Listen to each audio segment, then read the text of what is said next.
Most people overpay for car insurance, not because they're careless, but because switching feels like too much hassle. That's why there's Jerry, your proactive insurance assistant. Jerry compares rates side by side from over 50 top insurers and helps you switch with ease. Jerry even tracks market rates and alerts you when it's best to shop. No spam calls, no hidden fees. Drivers who save with Jerry could save over $1,300 a year. Switch with confidence. Download the Jerry app or visit jerry.ai/acast today. Bonjour, ici Patrick Pierrat, éditeur d'InfoBref. Voici l'essentiel des nouvelles en ce mercredi 3 décembre. Marois Risky ne fait officiellement plus partie du caucus du Parti libéral du Québec. Le chef libéral, Pablo Rodriguez, a annoncé hier qu'il l'avait exclu. Il estime qu'elle a manqué de loyauté envers lui, le caucus et le parti. La députée de Saint-Laurent à Montréal avait dans un premier temps été suspendue il y a 2 semaines après avoir congédié sa directrice de cabinet, Geneviève Hins, sans consulter Pablo Rodriguez. Québec veut lutter contre les pratiques abusives de revente de billets et d'abonnements en ligne. Le ministre de la Justice, Simon Jolin Barrette, a déposé un projet de loi qui vise à protéger les consommateurs contre les pratiques abusives de revente de billets et les renouvellements automatiques d'abonnements en ligne.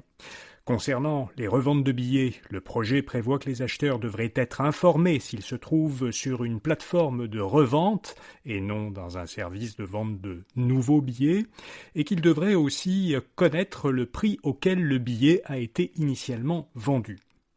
Concernant les abonnements en ligne, le projet de loi prévoit que les clients devraient pouvoir se désabonner facilement et en quelques clics seulement, et aussi qu'ils devraient être informés 2 à 10 jours avant la fin d'une période de prix réduit. 3/4 des Québécois se disent préoccupés par la qualité de l'air en raison du smog urbain et de la fumée des feux de forêt.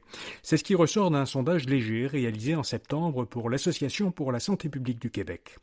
Le même sondage indique que 6 Québécois sur 10 estiment que le gouvernement québécois n'en fait pas assez pour protéger la qualité de l'air. Les chefs des Premières Nations ne veulent pas d'un nouveau pipeline dans l'ouest du pays. Ils ont adopté à l'unanimité une résolution qui demande au gouvernement fédéral de rompre l'accord qu'il a signé la semaine dernière avec l'Alberta. Cet accord permettrait la construction, ou pourrait permettre du moins, la construction d'un nouvel oléoduc qui exporterait par la suite des millions de barils vers l'Asie depuis la Colombie-Britannique. Le Premier ministre, Mark Carney, a prononcé un discours à l'Assemblée des Premières Nations. Il a convié les chefs autochtones à un sommet qui réunira au début de l'an prochain le fédéral, les provinces et les territoires. Carney a précisé que ce sont les chefs qui décideraient de l'ordre du jour. Vladimir Poutine a reçu hier à Moscou l'émissaire américain Steve Witkoff et Jared Kushner, le gendre de Donald Trump. L'objectif de la rencontre était d'étudier le plan que propose le gouvernement américain pour mettre fin à la guerre en Ukraine. À l'issue de la réunion, un conseiller du gouvernement russe a indiqué qu'aucune solution de compromis n'avait encore été trouvée en ce qui concerne les territoires ukrainiens occupés par la Russie. Il a précisé que la Russie et les États-Unis s'étaient mis d'accord sur certains points, mais qu'il restait encore beaucoup de travail pour parvenir à un accord. Les gouvernements devraient mieux encadrer les pourboires, selon Options Consommateurs. Un sondage d'Angus Reid indiquait en 2023 que 83% des Canadiens estimaient que trop de commerces demandaient des pourboires à leurs clients. L'organisme Options Consommateurs recommande au gouvernement fédéral et aux provinces d'interdire aux commerçants de suggérer des pourboires de plus de 15% et de les obliger à indiquer à qui est remis le pourboire. La Banque Laurentienne ne sera bientôt plus une entreprise indépendante. Elle va être achetée par la Banque nationale et par la Banque Fairstone. Alors, chronologiquement, d'abord, la Banque nationale va acquérir les portefeuilles des services bancaires aux particuliers et aux PME de la Banque Laurentienne. Cette transaction concerne environ 275 000 clients. Ensuite, et c'est l'élément principal de la transaction, la banque Fairstone va acheter la totalité des actions de la Banque Laurentienne pour près de 2 milliards de dollars. Les activités de prêt commercial des 2 entreprises, donc Fairstone et Laurentienne, seront regroupées. La Laurentienne doit cependant conserver sa marque. La Caisse, qui détient actuellement 8% de la Banque Laurentienne, a approuvé la transaction, notamment parce que Fairstone s'est engagé à déménager son siège social de Toronto à Montréal. Samsung a présenté un téléphone qui se plie en 3.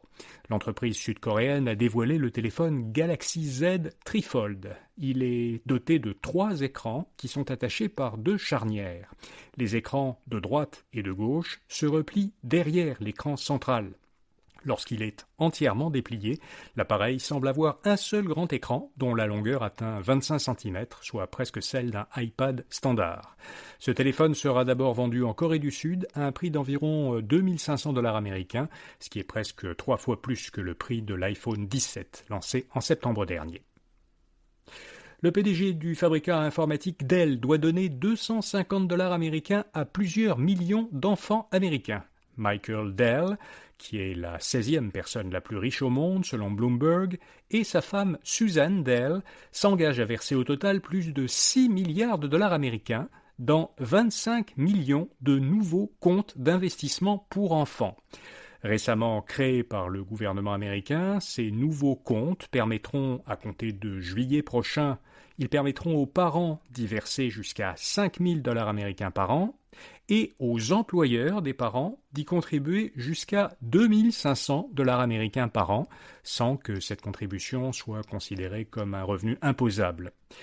Les montants seront investis dans des fonds indiciels et ils seront à l'abri de l'impôt tant qu'ils resteront dans le compte et ils pourront être retirés lorsque l'enfant aura 18 ans. Et puis, l'Association canadienne des influenceurs et créateurs de contenu est née officiellement hier. Ce nouvel organisme réunit des professionnels qui créent du contenu numérique pour les réseaux sociaux.